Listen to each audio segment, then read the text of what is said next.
Hi friends, welcome to Paru's kitchen. இன்றைக்கி கல்யாண நாள், பிறந்த நாள் கொண்டாடுற அனைவருக்கும் என்னுடைய மனமார்ந்த வாழ்த்துக்கள். இந்த வீடியோவில் நம்ம என்ன பார்க்க போகிறதுன்னா, சக்கரவள்ளி கிழங்கு எப்படி வேக வைக்கலாங்கிறத பார்க்கலாம். ஈஸியான மெத்தடில் ரொம்ப சுலபமான முறையில் எப்படி வேக வைக்கலாங்கிறத பார்க்கலாம். இது நிறைய பேருக்கு வேக வைக்க தெரிஞ்சிருக்கும், தெரியாதவங்க இதை பார்த்துக்குங்க. ஃபஸ்ட்டு சக்கரவள்ளி கிழங்கு நல்லா எடுத்துக்குங்க. நான் ஒரு 1/2 கிலோ கிழங்கு எடுத்துருக்கிறேன். அதை நல்லா கட் பண்ணி சைடில் காஞ்சி போயிருக்கு பார்த்திங்களா, அதை கட் பண்ணிவிட்டு நமக்கு தேவையான சைஸ் கட் பண்ணி எடுத்துக்கலாம். நம்ம சின்ன துண்டாகவும் போட்டுக்கலாம், பெரிய துண்டாகவும் போட்டுக்கலாம். எப்படி அப்படியே வச்சு வேக வச்சா கூட வெந்துடும். சக்கரவள்ளி கிழங்கு ஈஸியாக வெந்துடும். சைடில் இருக்குது இது மட்டும் நம்ம கட் பண்ணி எடுத்துக்குவோம். நான் கொஞ்சம் சின்ன சின்ன பீஸாகவே கட் பண்ண போகிறேன்.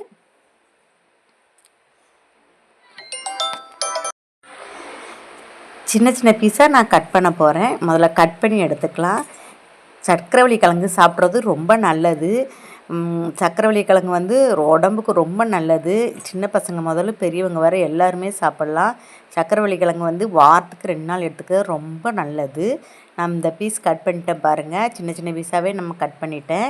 நம்ம எடுத்து சாப்பிட்றதுக்கு மாதிரி நான் சின்ன சின்ன இட்லி குண்டாவில் இதை வேக வைக்க போகிறேன்.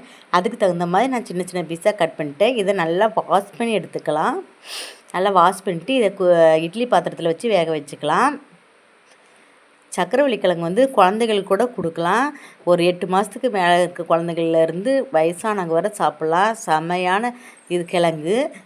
இந்த கிழங்கு சாப்பிட்டா ரொம்ப நல்லது.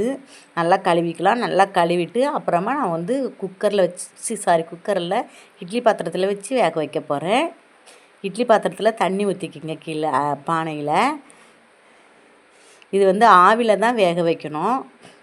தண்ணிக்குள்ளே போட்டு வேக வச்சா நல்லா இருக்காது. இட்லி பாத்திரத்தில் தண்ணி வச்சுட்டு இட்லிக்கு வேக வைக்கிற மாதிரி கொஞ்சமாக தண்ணி வச்சுக்கோங்க. வச்சுட்டு இதை கீழே அடித்தட்டை மட்டும் வச்சுக்கோங்க, மேல் தட்டு வேண்டாம். அடித்தட்டை மட்டும் வச்சுக்கோங்க. அப்போ தான் மூடும்போது நமக்கு ஈஸியாக இருக்கும். இதில் நம்ம கிழங்கு எடுத்து அடுக்கி விட்டுறலாம். எல்லா கிழங்கையும்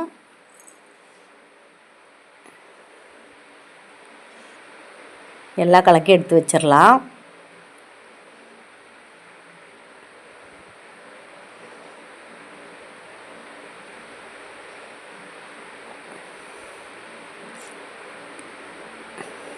நான் 1/2 கிலோ கிழங்கு வேக வைக்கிறேன்.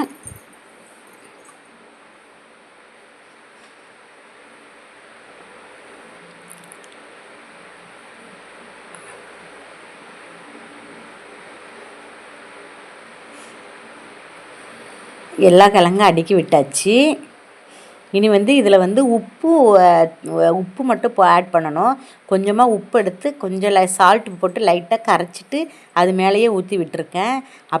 அப்படியே நம்ம தூவி விட்டோம்னா மேலே திட்டு திட்டாக உப்பு கொஞ்சம் அதிகமாக இருக்க மாதிரி தெரியும். அதனால் லைட்டாக தண்ணியை ஊற்றி கரைச்சி அது மேலே தெளித்து விட்டிங்கன்னா உப்பு நல்லா எல்லா இடத்துலையும் படிஞ்சிரும். இட்லி பாத்திரத்துக்குள்ளே உப்பு போட்டு வேக வைக்க கீழே தண்ணியில் கூட போடலாம். அப்படி போட்டால் ஒரு மாதிரி உப்பு கரையாக அந்த மாதிரி இருக்கும் பாத்திரம். அதுக்காக தான் நான் இப்படி தண்ணியில் கரைச்சி இப்படி விடுறேன்.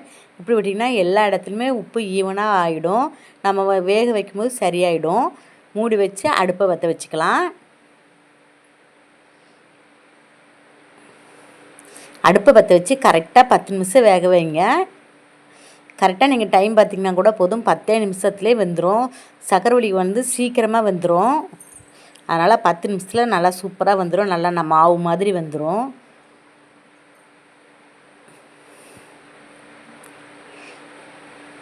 இட்லி வேக வைக்கிற டைம் தான் ஆகும்.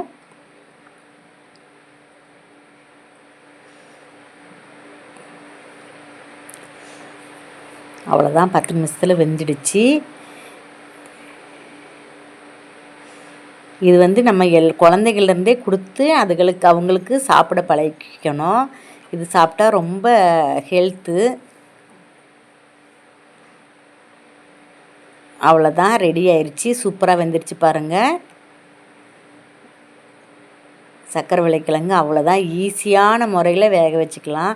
ரொம்ப ஈஸியான மெத்தடு தான்.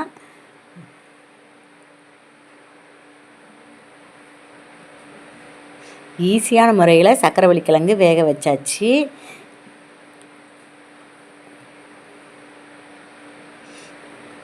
அவ்வளோதான் ஃப்ரெண்ட்ஸ், சக்கரவள்ளி கிழங்கு ரெடி.